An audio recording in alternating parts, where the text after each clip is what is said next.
asalaamaaleykum ñoo ngi jël si di leen yeewaat ak di waxtaan ak yéen ci programme soppe bi lii ngeen gis parce que lii ngeen gis c'est une semis directe contrairement à une pépinière le semis a été fait de manière directe. Certes, il y a des avantages, mais il y a aussi des inconvénients. Les inconvénients sont d'abord la poussée des mauvaises herbes. Parce que pour l'entretien des parcelles, ça nécessite chaque fois, comme vous le voyez, des centaines de personnes pour le désherbage. Et on ne peut pas envoyer des engrais ou continuer à irriguer tant que les mauvaises herbes ne sont pas enlevées.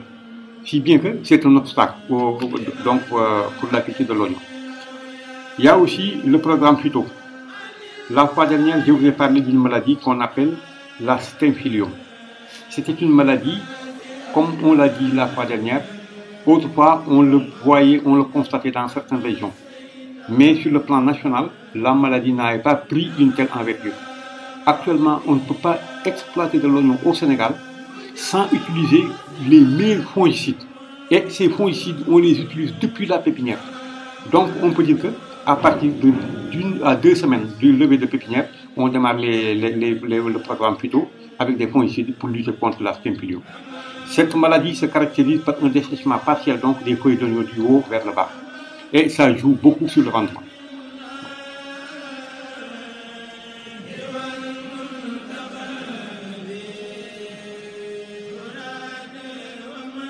Voici maintenant le programme du désherbage dont on vous parle. Vous voyez ces centaines de femmes passent toute la journée sur le terrain. Elles sont là de 8 h à presque midi et demi pour essentiellement pincer les mauvaises herbes. Il est vrai qu'on utilise des herbicides, mais nous qui sommes des certifiés, nous comme on est certifiés, même si le produit n'est pas exporté dans l'Union européenne, même si c'est vendu dans le marché national, nous respectons les normes de traçabilité. Si bien que les herbicides que nous utilisons sont des herbicides d'une rémanence très courte, ce qui nous oblige maintenant à recruter des centaines de femmes pour pouvoir désherber les parcelles d'oignons. Vous voyez, vous les voyez.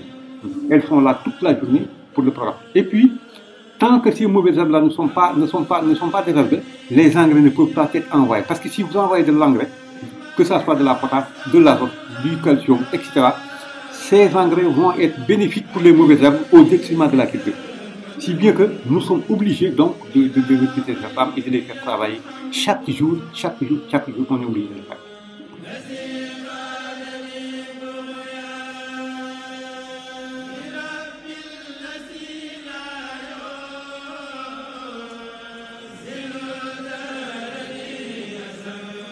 C'est ça. Vous voyez, il y a des avantages partout, il y a des inconvénients aussi. Le semi-direct, voici ses avantages, parce que vous ne passez pas à la pépinière. Vous vous précipitez, vous pouvez faire ça de manière directe, sans passer par des travaux de pépinière. Mais il y a des inconvénients. Ces inconvénients sont là. Par exemple, la poussée plus précoce des mauvaises herbes que de l'oignon. Parce que les mauvaises herbes germent beaucoup plus vite que les graines d'oignon. Si bien que là, on se confronte à des difficultés de désherbage. Nécessairement, c'est inévitable. Il faut qu'on passe à ce stade de désherbage. Malgré, comme je l'ai dit là, après ça, on utilise bien sûr des herbicides, mais des herbicides d'une rémanence très courte pour respecter évidemment la traçabilité pour les consommateurs.